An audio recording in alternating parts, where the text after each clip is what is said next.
రాజమండ్రి జిల్లా కోర్టు దగ్గర ఎమ్మెల్సీ అనంతబాబును పోలీసులు అరెస్ట్ చేశారు. అనంతరం ప్రత్యేక వాహనంలో కాకినాడలోని సర్పవరం పోలీస్ స్టేషన్ కు తరలిస్తున్నారు. అయితే డ్రైవర్ సుబ్రహ్మణ్యం హత్య కేసులో బెయిల్ రద్దు పిటిషన్పై విచారణ కోసం రాజమండ్రి జిల్లా కోర్టులో అనంతబాబు హాజరయ్యారు. విచారణ తర్వాత కోర్టు నుంచి బయటకు రాగానే ఆయన పోలీసులు అరెస్ట్ చేశారు. కేసు విచారణ కోసం ఆయన భార్య లక్ష్మీదుర్గతో కలిసి కోర్టుకు హాజరయ్యారు. సాక్షులను బెదిరించడం, ప్రలోభాలకు గురిచేయడం వంటి ఆరోపణలతో సర్పవరం పిఎస్లో నమోదైన కేసులో అనంతబాబును అదుపులోకి తీసుకున్నారు పోలీసులు.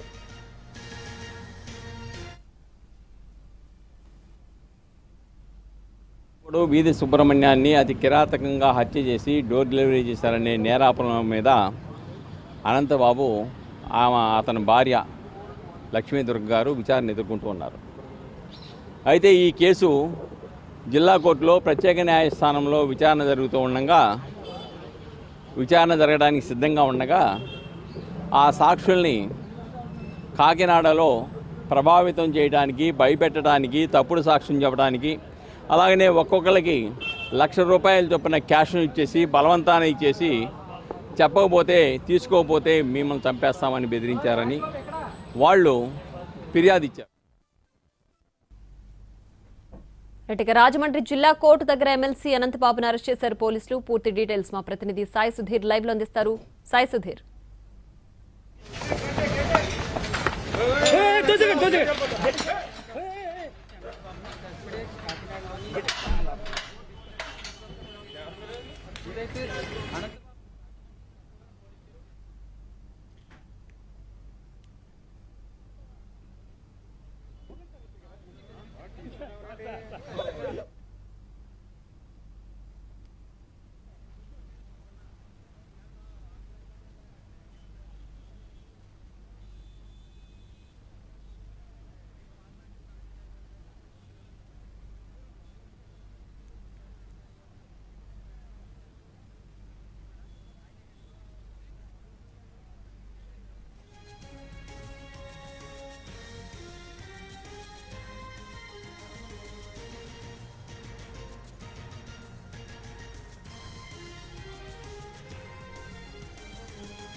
బాబుని ఇప్పుడే సర్పవరం పోలీస్ స్టేషన్ తీసుకొచ్చారు. సర్పవరం పోలీస్ స్టేషన్లో పూర్తి స్థాయిలో విచారణ జరుపుతారు. దీనికి సంబంధించి ఏదైతే డ్రైవర్ సుబ్రహ్మణ్యం హత్య కేసులో సాక్షులను బెదిరించాడు, అదేవిధంగా వాళ్ళు నిర్బంధించి హత్య చేస్తానని బెదిరించాడని వాళ్ళు ఇచ్చిన కంప్లైంట్ మేరకు పూర్తి స్థాయిలో ఎమ్మెల్సీ అనంతబాబుపై కేసు నమోదైంది. ఎమ్మెల్సీ అనంతబాబుతో పాటు మరో 3 అంశాలపై కూడా పూర్తి కేసులు నమోదు చేశారు. దానికి సంబంధించి మన ఆయన అదుపులోకి తీసుకోవడానికి వెళ్ళడం, మరొకవైపు దానికి అనుగుణంగా ఆయన ఇంట్లోంచి తప్పించుకొని పారిపోవడం జరిగింది. దీనికి సంబంధించి రాజమండ్రి జిల్లా కోర్టులోని విచారణ జరుగుతుండగా విచారణ జరుగుతున్న సందర్భంలో అనంతబాబు అక్కడికి వచ్చిన సందర్భంలో పోలీసులు ఆయన అదుపులోకి తీసుకుని ఏదైతే సాక్షుల్ని బెదిరించిన కేసులో అదుపులోకి తీసుకుని ప్రస్తుతానికైతే విచారణ చేసి ప్రాథమికంగా సమాచారం సేకరించి మెజిస్ట్రేట్ ముందు హాజరుపరచడానికి పోలీసు అధికారులు ఏర్పాటు చేస్తున్నారు. ఎందుకంటే అనంతబాబుకు సంబంధించి ఏదైతే డ్రైవర్ సుబ్రహ్మణ్యం హత్య కేసులో సాక్షులుగా ఉన్న శివప్రసాద్, మణికంఠ, పవన్ కుమార్, వెంకటేష్లు ఈ నలుగురు కూడా అనంతబాబు, అదేవిధంగా అనంతబాబు మరో 3 అనుచరులు తమకు డబ్బులు ఇస్తామని, అదేవిధంగా దీనికి సంబంధించి తాము చెప్పినట్టు సాక్ష్యం చెప్పాలని వాళ్ళ నలుగురు కూడా పోలీసులకు ఫిర్యాదు చేయడం, దానికి సంబంధించి ఎఫ్ఐఆర్ నమోదు చేయడం. ఆ తర్వాత అదే రోజు సాయంత్రం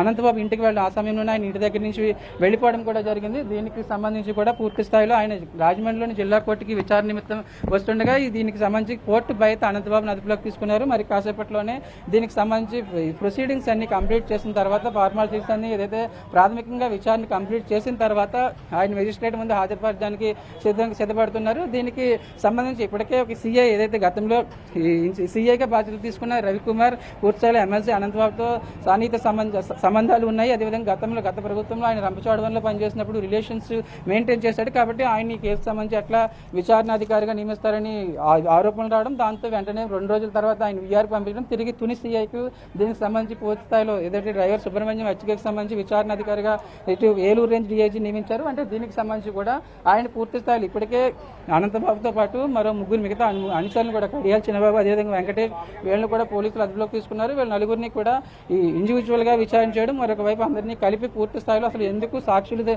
సుప్రీంకోర్టు గైడెన్స్ చాలా క్లారిటీగా ఉంది, సాక్షుల జోలికి వెళ్ళొద్దు, అదేవిధంగా సాక్షుల్ని ఏదైతే సుబ్రహ్మణ్యం హత్య కేసులో సాక్షులు ఉన్నారో శివప్రసాద్, మణికంఠ, పవన్ కుమార్, వెంకటేష్ నలుగురిని కూడా వాళ్ళ జోలికి వెళ్ళకూడదు, అదేవిధంగా సాక్షులను ప్రభావితం చేయకూడదు, వాళ్ళతో మాట్లాడకూడదని చాలా స్పష్టంగా చెప్పారు. కానీ దీనికి సంబంధించి కూడా పోలీసులు కోర్టు గైడెన్స్, కోర్టు నిబంధనలను ఉల్లంఘించి ఆయనతో మాట్లాడడం, అదేవిధంగా తాము చెప్పినట్లు సాక్ష్యం చెప్పమని చెప్పడంతో కూడా వాళ్ళు పోలీసులు కంప్లైంట్ చేయడం, 3 లక్షల రూపాయలు ఇస్తాము, దీనికి సంబంధించి ఈ కేసుకు సంబంధించి 3 లక్షల రూపాయలు తాము చెప్పినట్లు గతంలో వాంగ్మూలం ఇచ్చారు. కాబట్టి దీనికి ప్రస్తుతానికైతే తాము చెప్పినట్లు సాక్ష్యం చెప్తే కనుక 3 లక్షల రూపాయలు ఇస్తాము, లేదంటే తర్వాత పరిణామాలు కూడా ఉంటాయని అనంతబాబు అనుచరులు ఆయన చెప్పినప్పుడే ఆయనకి సంబంధించి అదేవిధంగా ఒక అపార్ట్మెంట్లో తమను నిర్బంధించారని ఈ నలుగురు కూడా ఫిర్యాదు చేశారు. ఈ ఫిర్యాదు ప్రస్తుతానికైతే అనంతబాబుపై కేసు నమోదైంది, ఎఫ్ఐఆర్ నమోదైంది. నిర్బంధించడం, అదేవిధంగా సాక్షుల్ని ఇబ్బందులు పెట్టడం, మరొక వైపు వాళ్ళని బెదిరించడం, చంపేస్తామని బెదిరించారని కూడా పోలీసులు ఫిర్యాదు చేశారు. కాబట్టి దీనికి అనుగుణంగానే విచారణ చేస్తున్నారు. విచారణ అనంతరం అదుపులోకి తీసుకున్న 24 అవర్స్ లోపు మెజిస్ట్రేట్ ముందు హాజరుపరచాలి. కాబట్టి మెజిస్ట్రేట్ ముందు కూడా హాజరుపరచడానికి సిద్ధమవుతున్నారు.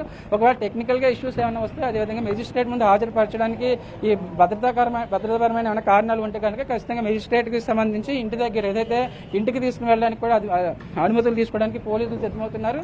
దానికి సంబంధించి ప్రస్తుతానికైతే ఎమ్మెల్సీ అనంతబాబును రాజమండ్రి జిల్లా కోర్టు నుంచి సర్పవరం పోలీస్ స్టేషన్ ఏదైతే కాకినాడ రూరల్ పోలీస్ స్టేషన్ తీసుకొచ్చారు. ఇక్కడ పూర్తి స్థాయిలో విచారణ జరిపి ప్రాథమికంగా దానికి సంబంధించి ఏదైతే ఎఫ్ఐఆర్ నమోదు కావడం, మరొక వైపు సాక్షులు ఇచ్చిన కంప్లైంట్ అనుగుణంగా పూర్తి స్థాయిలో విచారణ జరిపి తర్వాత మెజిస్ట్రేట్ ముందు హాజరుపరచడానికి సిద్ధమవుతున్నారు. దీనికి అనుగుణంగానే ప్రస్తుతానికైతే మెజిస్ట్రేట్ ముందు హాజరుపరచాలంటే ఖచ్చితంగా కొన్ని ప్రొసీడింగ్స్ ఫాలో అవ్వాల్సి ఉంటుంది. అదేవిధంగా కొన్ని దీనికి సంబంధించి కొన్ని పేపర్ వర్క్ ఉంటుంది. ఇదంతా కంప్లీట్ అయిపోయిన తర్వాత మరొక వైపు అనంతబాబుతో పాటు అనంతబాబు అనుచరులను కూడా మిగతా ముగ్గురు ఎవరైతే ఉన్నారో వాళ్ళని కూడా అదుపులోకి తీసుకున్నారు. కాబట్టి వాళ్ళందరినీ విచారణ జరిపి ఆ తర్వాత మెజిస్ట్రేట్ ముందు హాజరుపరచడానికి సిద్ధమవుతున్నారు. మెజిస్ట్రేట్ సంబంధించి ఇప్పటికే దానికి సంబంధించి ఒక డిస్కషన్ జరుగుతుంది. ఎందుకంటే పూర్తి స్థాయిలో విచారణ జరిపి అనంతరం మెజిస్ట్రేట్ ప్రస్తుతానికైతే డ్రైవర్ సుబ్రహ్మణ్యం సంబంధించి సార్ ఏంటి ఎప్పుడో హాజరుపరుస్తారు, కోర్టులో ఎప్పుడు హాజరుపరుస్తారు? ఇప్పుడు ఇంట్రాగేషన్ అది అయిన తర్వాత రేపు కోర్టులో హాజరుపరుస్తారు. ఈ రోజు చేస్తారు, రేపు టైం ఉంటుంది కదా మాకు, 24 అవర్స్ టైం ఉంటుంది. ఆ టైం లోపల చేస్తాం. మిగతా వాళ్ళు కూడా అదుపులోకి తీసుకున్నారు. మిగతా వాళ్ళకి ఆల్రెడీ ఒకరిని అరెస్ట్ చేశారు కదా మొన్న. ఇప్పుడు ఇతను అరెస్ట్ అయిన తర్వాత మిగతా వాళ్ళ మీద కూడా వాళ్ళ యొక్క ప్రైమరీ బేసి ఉంటే వాళ్ళ మీద కూడా యాక్షన్ తీసుకుంటాం. అంటే మొత్తం 4 మీద కంప్లైంట్ చూసుకోవచ్చు. సిఐ ఏదైతే విచారణ అధికారిగా ఎవరైతే ఉన్నారో ఈ కేసుకు సంబంధించి విచారణ అధికారిగా ఉన్నారో ఆయన పూర్తి స్థాయిలో దీనికి సంబంధించి అనంతబాబుతో పాటు మరో ముగ్గురిపై కూడా కేసులు నమోదు చేశాము.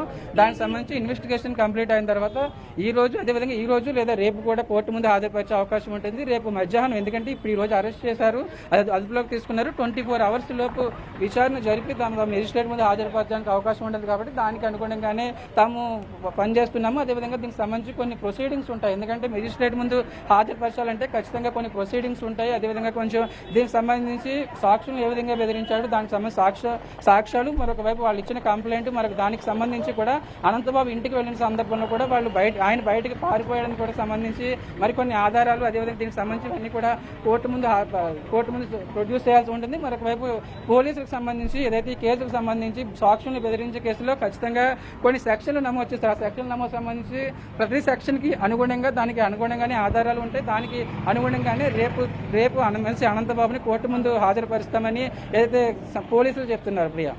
Right Sai Sudheer, thanks for the updates.